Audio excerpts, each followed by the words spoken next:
mahad maxamed salaad ayaa maanta mar kale dib loo magacaabay xilka agaasimaha hay'adda sirdoonka nabad sugidda qaranka Soomaaliyeed ee NISA. waa markii labaad ee uu qabanay xilkan mahad wuxuu bedelayaa ninkii lagu bedelay Sambalool Sheekh. mahad salaad wuxuu ku dhashay magaalada Dhuusamareeb ee caasimadda Galmudug sanadkii 1980 ayaa xambaarsan diiwaan togan oo shaqo siyaasad ahaan 15 sano la soo dhaafay. wuxuu 3 jeer oo isku xigto noqday xubin ka mid ah golaha shacabka ee baarlamaanka Soomaaliya. 3 jeerba waxa uu dhisay madaxweyne Xasan Sheekh Maxamuud. wuxuu soo noqday mahad wasiir ku-xigeenka arrimaha dibadda Soomaaliya iyo wasiir dowlaha madaxtooyada Soomaaliya. mahad salaad wuxuu ka mid noqday xubnaha 2 jeer majaraha u qabtay hay'adda sirdoonka Soomaaliya. xilliintiisii hore ee bilowgii 2020 ilaa 2024 mahad wuxuu furo u noqday dhismihii amniga caasimadda isagoo xal muuqda u keenay dilalkii iyo qaraxyadii joogtada ahaa oo ka dhici jiray magaalada Muqdisho. xilliintiisii hore ee mahad salaad al-shabaab ayaa laga saaray degmooyin iyo deegaano badan oo ku yaala gobollada Hiiraan, Shabeellada Dhexe, Galmudug iyo Mudug. laakiin hal sano oo xafiiska ka maqnaa waxa ay kooxda al-shabaab dib ula wareegtay deegaano muhiim ah oo ku yaala gobollada Shabeellada Dhexe. waxaa kaloo la inkiri karin gaabiskii ku yimid shaqadii hay'adda NISA.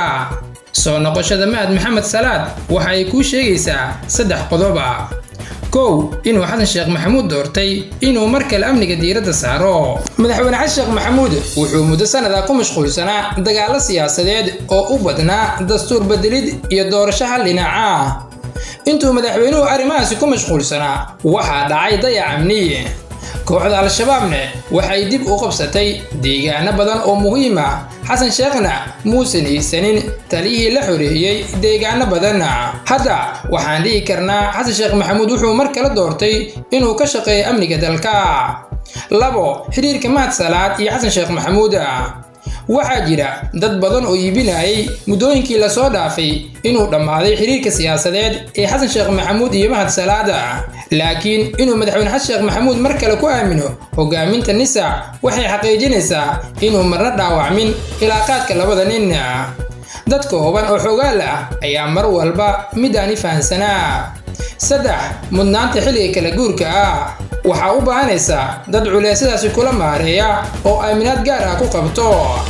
madaxweyne Xasan Sheekh Maxamuud wuxuu maanta u baahan yahay cid la qaybsato culeysadaasi siyaasiga ah, kuwa amniga iyo kuwa afkaarta ah.